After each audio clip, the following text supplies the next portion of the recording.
Baik, kita tunggu dulu ya teman-temannya untuk segera bergabung.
Oke, kita mulai aja ya. Bismillah, assalamualaikum warahmatullahi wabarakatuh. Waalaikumsalam warahmatullahi wabarakatuh. Ya, ya anak-anak ustazah, sebelum kita mulai harap dibuka ya kameranya semua. Ya, dibuka dulu kameranya semua. Ya, oke. Alhamdulillah, puji syukur kita ucapkan kepada Allah Subhanahu wa Ta'ala, yang mana dengan limpahan rahmat serta karunia darinya kita bisa mengikuti kembali kegiatan belajar daring pada hari ini. Apa kabar anak-anak ustazah kelas 11? Alhamdulillah baik, Ustazah. Alhamdulillah. Ya, jadi langsung saja ya. Jadi kan hari ini tuh jadwalnya kita akan melaksanakan ulangan praktik. Benar ya? Ya kan, ini tanggal udah masuk ke ulangan praktik ya, tanggal 27 ini kan. Ya, jadi ulangan praktik kita adalah anak-anak ustazah sekalian. Jadi kita akan membuat suatu teks resensi. Ini ustazah bacakan dulu ya materi untuk ulangan praktek. Itu praktik kelas 11 adalah menilai suatu karya dengan menulis teks resensi berdasarkan sistematika yang tepat. Ya, jadi menilai suatu karya dengan menulis teks resensi berdasarkan sistematika yang tepat. Oke, sebelumnya kita sudah belajar teks resensi ya anak-anak ustazah ya. Udah apa belum? Udah, oke, saya tanya dulu ya. Apa yang dimaksud dengan resensi?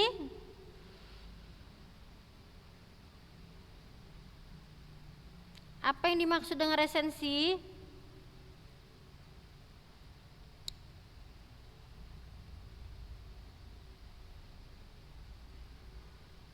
Gak ada yang jawab ini. Resensi itu apa? Baik buruknya suatu karya. Pertimbangan baik dan buruknya, iya, suatu karya atau sebuah teks yang menilai atau mempertimbangkan baik dan buruknya suatu karya dengan menggunakan bahasa yang sopan dalam mengkritisi suatu karya tersebut.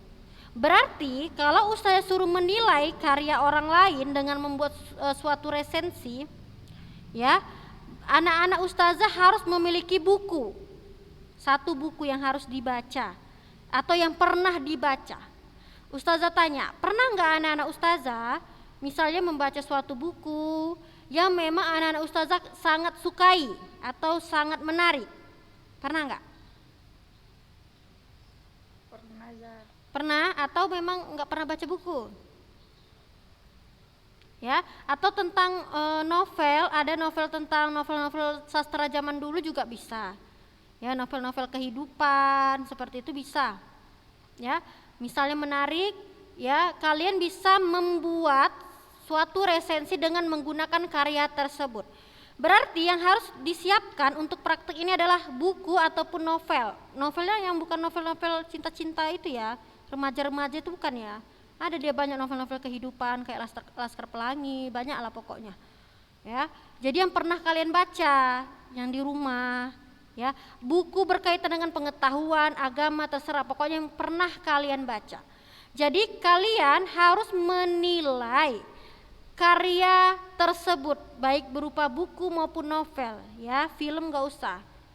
Ya, jadi kalian kan suka tuh sama karya tersebut, lalu kalian buatlah resensi seperti yang sudah ya sudah ada di monitor kalian itu. Coba lihat masing-masing. Seperti ini, petualangan bocah di zaman Jepang. Ya, udah nampak nggak semuanya? Nampak nggak di monitor? Nampak. Oke. Jadi anak-anak ustazah sekalian, ya, kita akan membuat resensi kan berdasarkan suatu karya yang kita buat. Tapi kita nggak boleh asal-asalan dalam membuat resensi. Kita harus tahu strukturnya dahulu ya, karena kita akan membuat teks resensi sesuai struktur, ya, ataupun sistematika yang tepat. Nah, jadi ini kita pelajari dulu. Ini ada juga novel Legenda Cinta Laila Majnun. Ya, kalian bisa baca di rumah aja ya. Kalian bisa baca di rumah aja. Ya. Pokoknya ini berupa penilaian. Sekarang kita mau mempelajari tentang strukturnya. Ini udah ini ada kaidah bahasa. Mana ya strukturnya ya? Jadi kalau kita belum tahu strukturnya, kemungkinan besar kita nggak akan susah lah membuat resensi kalau kita tidak tahu strukturnya. Ustazah anak kelas 8 udah belajar resensi dia, tapi kok di sini nggak ada. Oh ini dia, oh ini. Tapi penjelasan secara grafiknya nggak ada. Berarti ini dia ya. Tidak dijelaskan secara detail di sini. Ini dia, Oh ini dia. Ringkasan, kelemahan itu ada juga. Nih. Nah, kita baca dulu ya. Ustazah aja yang baca.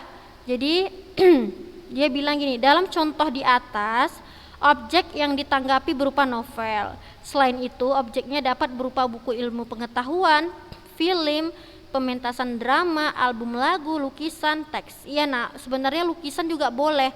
Kalau kalian ada misalnya suka suatu lukisan atau apa boleh. Tapi kan saat ini kita mempelajari tentang meresensi suatu buku ya. Kalau ustazah sih lebih gampangnya buku atau novel ya. Lalu sebagaimana yang tampak pada contoh di atas bahwa di dalam teks yang berupa resensi mencakup informasi identitas karya, ringkasan serta ulasan kelebihan dan kelemahan isi karya tersebut. Di samping itu dapat pula disajikan rekomendasi penulis resensi itu untuk pembacanya. Jadi ini dia ya, garis bawahi ya, dibuat di catatannya struktur atau sistematika teks resensi. Pertama adalah identitas karya ya. Ada nggak di situ identitas karya ya?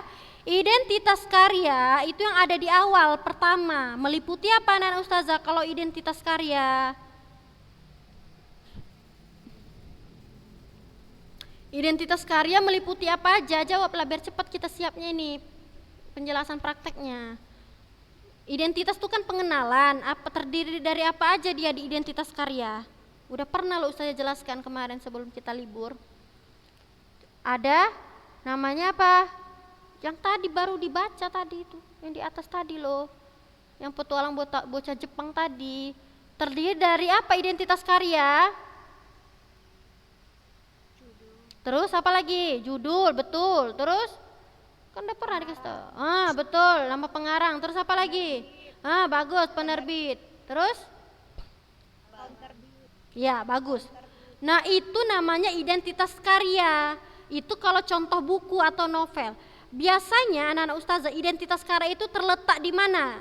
Di bagian buku yang pernah kalian baca. Jangan sampai nggak tahu ya kan, nanti buat resensi nggak tahu pula letak identitasnya. Nggak kita sendiri yang buat, ada di situ. Tinggal nyalin aja. Di bagian mana identitas karya? Kalau kita mau menilai suatu buku, misalnya buku pengetahuan apa, buku IPA, ada dia identitas karyanya. Terletak di bagian mana? Depan bukunya. Depan buku itu cover, yang mananya? Setelah cover atau di covernya? Cover. Iya. setelah cover, ya kan? Kita buka covernya, halaman pertama itu adalah identitas buku. Paham ya? Contoh, si Dwi mau meresensi sebuah buku ilmu pengetahuan, apalah misalnya tentang motivasi hidup atau apalah segala macam ya. Dia lihat saja identitas bukunya. Nah, tinggal dia apa aja, salin aja nak. Ya, itu letaknya pertama. Itu ide identitas karya. Maksud identitas karya ini adalah pengenalan secara umum karya yang mau kita resensi. Paham sampai di sini nak tentang identitas? Iya. Jadi dicatat ya nak ya. Lalu yang kedua ada apa yang kedua? Yang kedua ada yang di buku itu loh. Kan ada identitas karya. Terus? Iya, ada ringkasan. Catat ya. Kan identitas karya, baru ringkasan atau sinopsis. Catat. Ringkasan atau sinopsis ya. Jadi sinopsis itu artinya inti cerita, inti dari buku atau inti dari isi buku. Nah, itulah dia sinopsis. Nah, ini juga nggak perlu capek-capek anak-anak ustazah.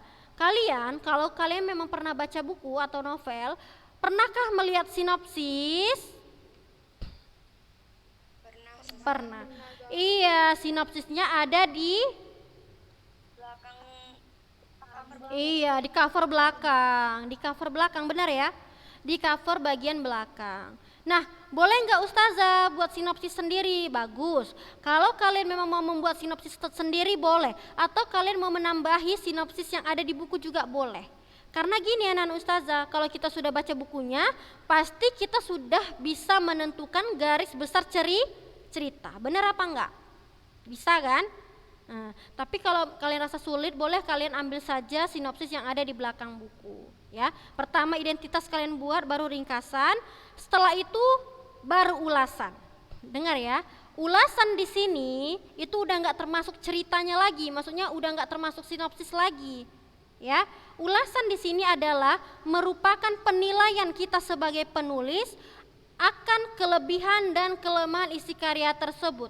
Itu tergantung penulisnya berdasarkan objektif penulis. Contoh si Rantia merasa dia buku Laskar Pelangi itu ceritanya itu sangat memberikan banyak pelajaran bagi anak-anak muda yang ingin meraih cita-citanya, tentang semangat. Pokoknya intinya buku tersebut banyak memberikan pelajaran. Lalu dibuat lagi bahwasannya bahasa yang digunakan sangat bagus pada buku tersebut sehingga mudah untuk kita pahami. Tapi dibuat lagi perinciannya. Contoh, kalau buku itu menariknya seperti apa? Contohnya misalnya seperti ini. Buku Laskar Pelangi adalah buku yang sangat menarik dibaca oleh para remaja, ya kan? Yang mana buku tersebut memiliki banyak pelajaran hidup. Ya, pelajaran hidupnya merupakan apa bla bla bla bla. Nah, seperti itu dirincikan. Pokoknya itu pakai bahasa sendiri, ya, tidak lagi lihat buku. Kita kan kalau menilai sesuatu itu pakai pandangan kita secara objektif atau bukan? Subjektif atau bukan? Kan pakai pandangan kita sendiri kan kalau menilai sesuatu kan? Benar ya? Ya.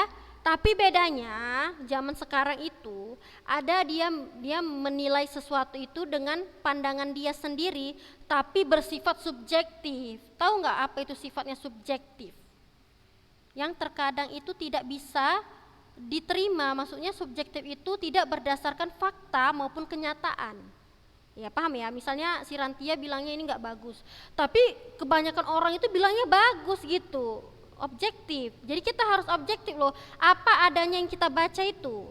Misalnya tokohnya itu, contohnya misalnya tokoh ini kurang tepat memerankan ini ya. Misalnya penulis kurang tepat menggunakan atau membuat karakter tokoh ini menjadi ini, boleh. Apa yang mau kita nilai kalau dia novel? Kita bisa menilai latarnya, ya kan? Misalnya latarnya itu sangat bagus, akan kita merasakan seolah-olah ada di kehidupan tersebut, berada di suasana tersebut. Kita juga bisa menilai tokohnya, ya, bisa atau tokoh tersebut cocok enggak di pada cerita tersebut misalnya. Boleh, apa aja boleh dinilai. Kalau buku pengetahuan kita bisa menilai dari bahasanya, itu sering sekali. Kan ada buku pengetahuan yang terlalu banyak kata istilah, benar nggak? Ya, Kadang kata istilah ini bisa menjadi kekurangan untuk buku kalau kita nggak paham. Jadi itu terserah kalian, misalnya bahasanya mudah dipahami, mudah dicerna oleh kalangan remaja sehingga kita bisa mengaplikasikannya. Atau misalnya kebalikannya, kekurangannya, bahasanya kurang komunikatif, terlalu menggunakan bahasa asing dan ilmiah sehingga sulit untuk menangkap isi dari buku tersebut. Paham nggak nak tentang kelebihan dan kelemahan ini?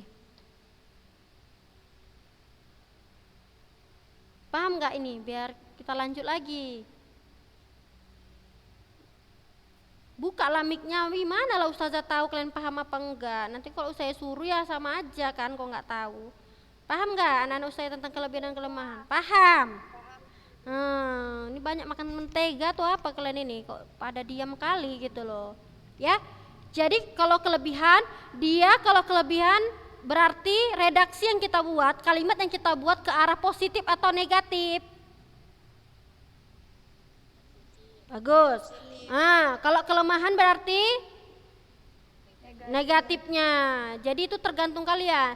Saya tanya lagi ini aja simpelnya. Kalau kalian pernah baca buku, pernah nggak kalian itu nggak suka sama, kalian suka isinya nih, tapi kalian nggak suka sama covernya. Misalnya ada yang suka warnanya itu terlalu kelam, dia nggak suka gitu. Terlalu tua warnanya, kan ada gitu kan. Pernah nggak kalian baca buku tapi kalian tuh kurang menarik dengan covernya? Pernah nggak? Pernah. Atau kalian kan ciri khasnya orang yang bersyukur kan, apa adanya kan bisa juga ya kan, nggak tahu kita selera orang. Kalau ustazah memang, ustazah pribadi nih, kalau beli sesuatu saya suka kali lihat tampilannya dulu. Tampilannya dulu, kalau kayak warnanya itu kesukaan kita gitu, pasti ustazah pegang, tengok apa isinya gitu. Ya kan, itu kalau ustazah, baru ustazah baca sinopsisnya dulu kan gitu. Itu cover bisa kalian buat penilaian juga. Covernya misalnya memiliki kekurangan yang warnanya itu kurang ada ilustrasinya, warnanya kurang menarik. Ya harusnya warnanya agak lebih cerah karena tentang remaja kan, bisa kayak gitu kan. Atau bisa kalian nilai covernya menjadi kelebihan. Cover yang digunakan, yang ditampilkan sangatlah menarik dengan warna yang sangat bertemakan remaja gitu kan, bisa ceceknya ya kayak gitu ya. Nah jadi itu tadi ya kelebihan dan kelemahan, nanti saya contohkan. Lalu yang terakhir, setelah kelebihan dan kelemahan ada yang namanya rekomendasi. Ada di situ ya. Ustazah udah tunjuk nih. Nampak nggak anak-anak ustazah rekomendasi bacaannya?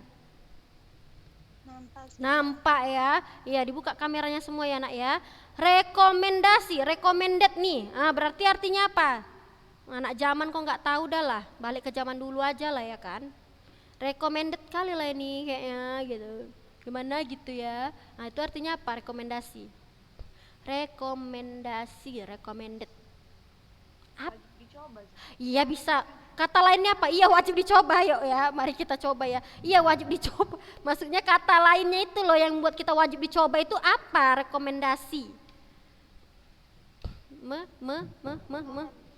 Siapa tuh yang ngomong tuh? Saran tuh. Siapa yang ngomong tuh? Saran. Tadi yang ngomong. Nggak apa-apa loh, kan betul, jangan takut-takut ya. Jadi rekomendasi artinya menyarankan, paham ya? Menyarankan, oke?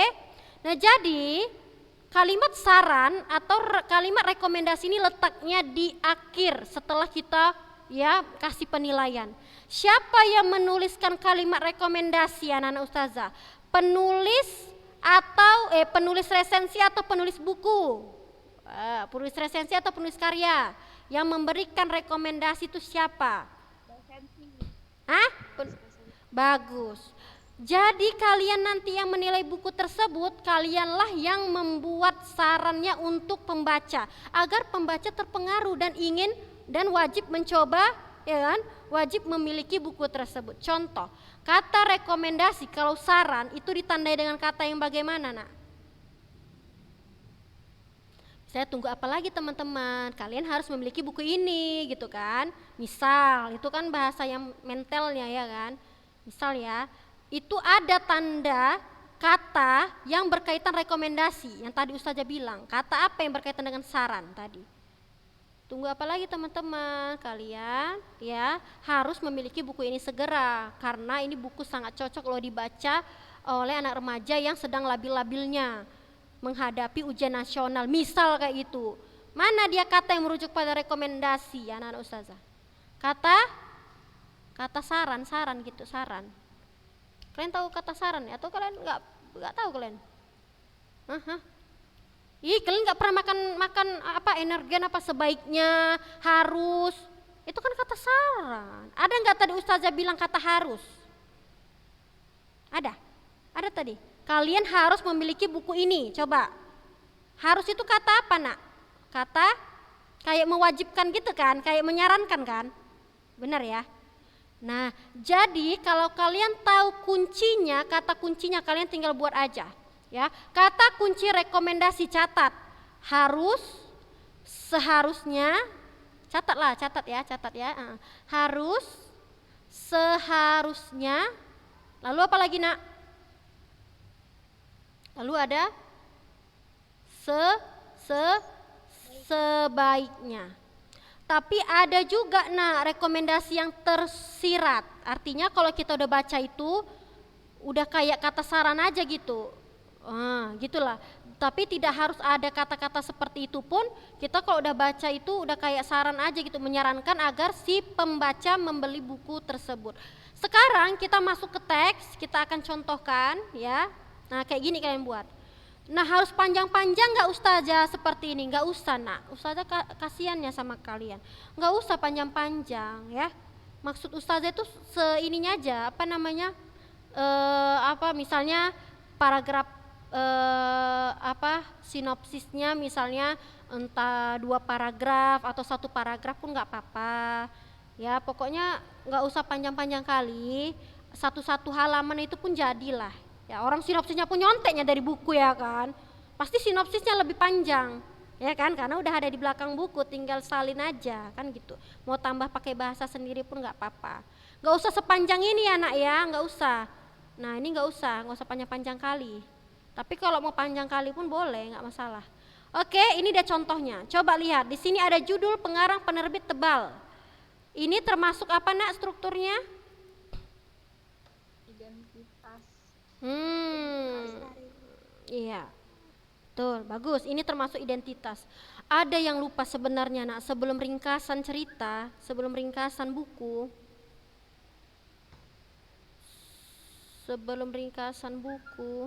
bentar ya.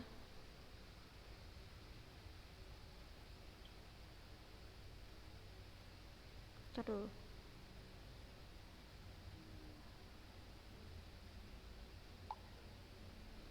Jadi sebelum ringkasan buku kita harus ada orientasi nak.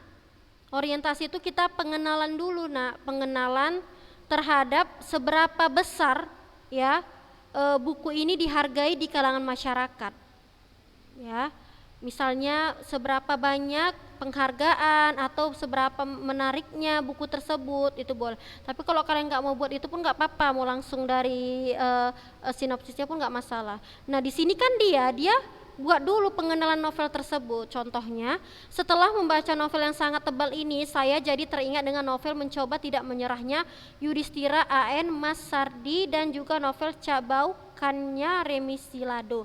Dalam novel Mencoba Tidak Menyerah, yang menjadi tokoh sentralnya adalah bocah laki-laki berusia 10 tahun, sedangkan dalam novel Cabaukan yang telah diangkat ke layar lebar digambarkan sebagai keadaan Jakarta, kota era zaman penjajahan Belanda dengan sangat detail. Lalu apa hubungannya dengan novel Saksi Mata karya Suparto Brata ini? Nah ini dia kira-kira paragraf 1 ini udah termasuk sinopsis apa belum?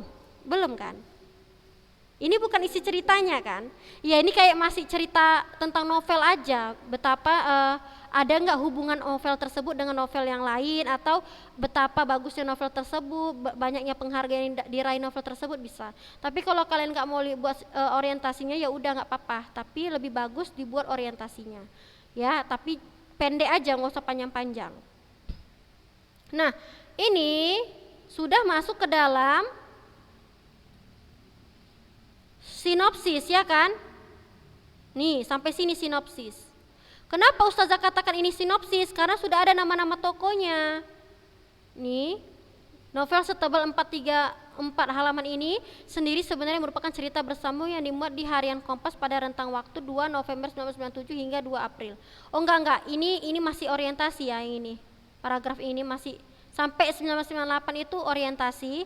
Jadi sinopsisnya ini, kisah berawal saat Kuntara secara tidak sengaja memergoki buleknya maksudnya Raden Ajeng Rumsari alias Bule Rum tengah berduaan dengan Wiradat. Nah ini termasuk sinopsis. Benar nggak anak ustazah? Termasuk dalam isi cerita. Benar ya? Sinopsis itu kan? Nah, iya baru ada kata-kata saatnya saat Wiradat akan bertemu dengan Bule Rum, inilah terjadi sesuatu yang di luar dugaan.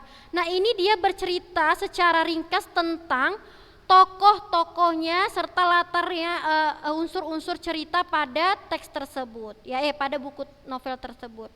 Dah sampai sini Wiradat ini tahu ya ini dengan segala kecerdikan ala detektif cilik 5 sekawan Kuntara berupaya menyelesaikan kasus ini bersama dengan Wiradat. Ada ya, ini masih termasuk sinopsis sampai bintang 3 ini.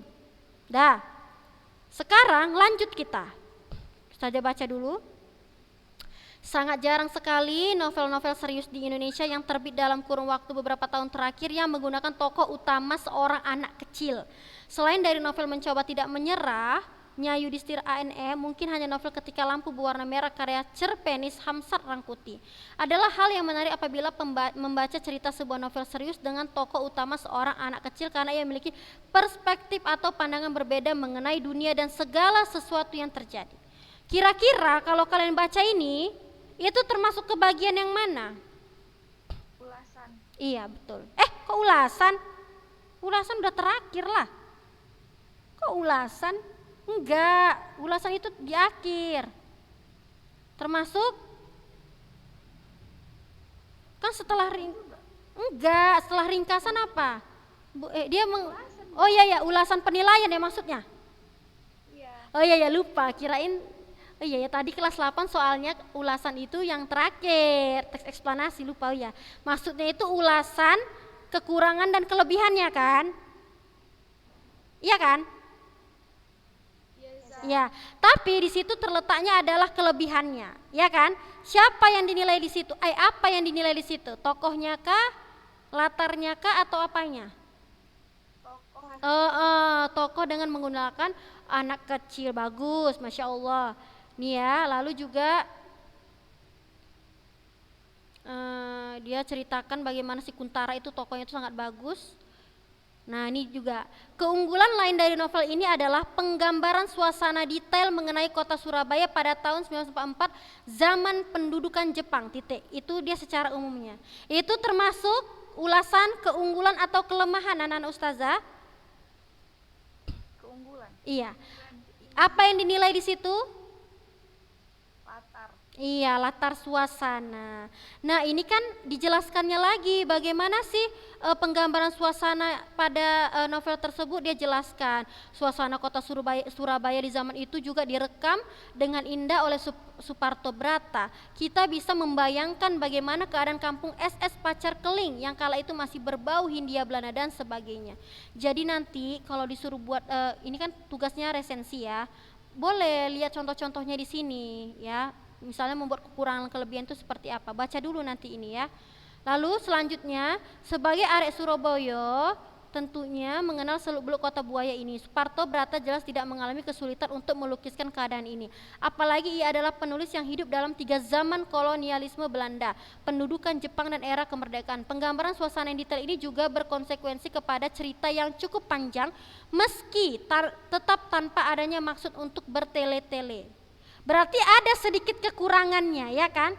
Tadi kelebihannya ada 2, kelebihan dari sudut dari tokoh-tokohnya dan dari latar suasananya. Lalu ada sedikit kekurangannya sebenarnya di situ. Apa? Terlalu panjang. Iya, detail ini juga tunggu. Berkonsekuensi kepada cerita yang cukup panjang. Jadi itu dia kekurangannya nak, ya. Oke, kita lanjut, selesai dia ya. Penilaian kekurangan dan kelebihannya. Kita masuk ini apakah termasuk rekomendasi atau tidak ya? Novel ini juga diperkaya dengan adanya kosakata dan lagu-lagu Jepang yang makin menghidupkan suasana zaman pendudukan bala tentara Jepang di Indonesia. Namun uniknya tidak ada satupun terjemahan untuk kosakata Jepang tersebut. Jadi bagi yang tidak mengerti bahasa Jepang seperti saya juga ya tebak-tebak saja sendiri. Kira-kira ada nggak rekomendasinya di situ? Berarti itu termasuk kekurangannya ya kan? Termasuk kekurangannya lah. Kata dia bahwasannya tidak ada satupun terjemahan untuk kosakata Jepang. Berarti itu termasuk kekurangan ya. Ya kan? Berarti belum ada rekomendasi di situ ya. Misalnya jadi untuk kamu yang penasaran misalnya kan segera miliki buku tersebut. Misalnya kayak gitu bisa. Tapi di sini nggak ada ya nak rekomendasi ya. Menurut kalian ada nggak rekomendasi di situ kayak mengajak kita untuk baca buku tersebut? Nggak ada ya? Nggak ada kan? Jawablah. Nggak ada kan? Apa ustazah yang salah? Nah, iya, nggak ada ya. Oke ya, kita sepakat tidak ada. Tapi nanti saya sarankan kalau kalian buat resensi silahkan buat rekomendasinya. Sarankan untuk pembaca agar mereka tuh tertarik. Pokoknya pakai bahasa kalian lah, bagus sebagus mungkin agar mereka membeli buku tersebut. Oke, bisa ya. Buatnya kalau bisa di double folio, kalau tidak ada double folio boleh HPS.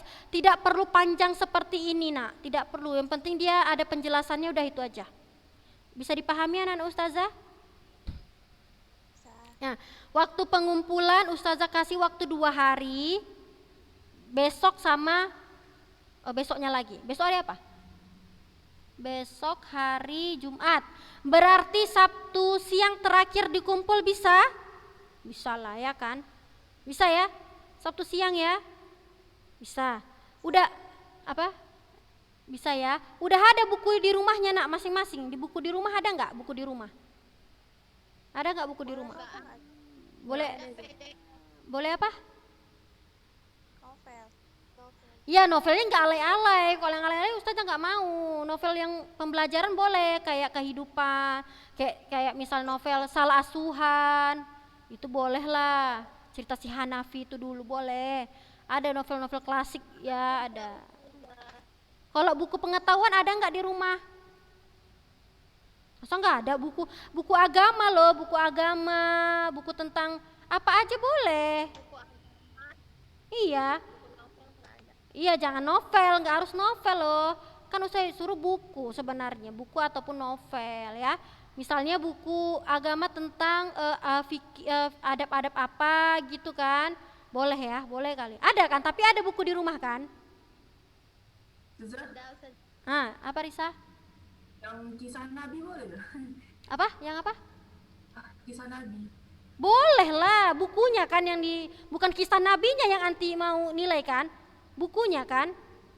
Iya boleh. Kisah Nabi, sifat sholat Nabi boleh. Bukunya jangan itunya di ini kan. Anti buat pula dalilnya pula anti ini kan payah, ya kan? Pokoknya bukunya nak. Apa nak? Buku apa? Buku zikir pagi. Boleh, buku apa aja boleh. Buku motivasi, sukses boleh. Buku apa aja pokoknya boleh. Oke? Paham ya? Bisa ya? Ya, kalau bisa double folio atau HPS 2 hari pengumpulan. Oke, jadi saya rasa cukup ya untuk materi kita hari ini. Mudah-mudahan Allah mudahkanlah ya ulangan praktek kalian dan semoga kalian dimudahkan untuk mengumpul tepat waktu. Jadi sebelum kita tutup pembelajaran kali ini, mari kita berdoa kafaratul majelis.